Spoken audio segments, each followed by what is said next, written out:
আসসালামু আলাইকুম। আলহামদুলিল্লাহ। এই দেখতেছেন, এটা হলো ফজরের নামাজের পর কাবা ঘরের দৃশ্য।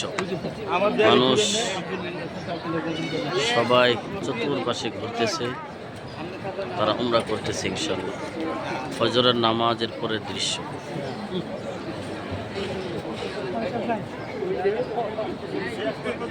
চতুর্পাশে একই অবস্থা, একই ডিজাইন, একই সৌন্দর্য।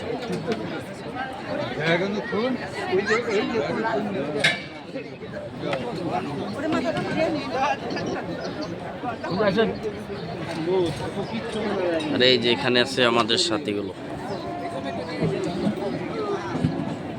যারা এখন তৈরি হচ্ছে, এনারা যাবে তোয়াফ করার জন্য। সবাই ইনাদের জন্য দোয়া করবেন, আমরা যেন আপনাদের প্রত্যেকের জন্য আল্লাহর কাছে দোয়া করতে পারি ইনশাআল্লাহ।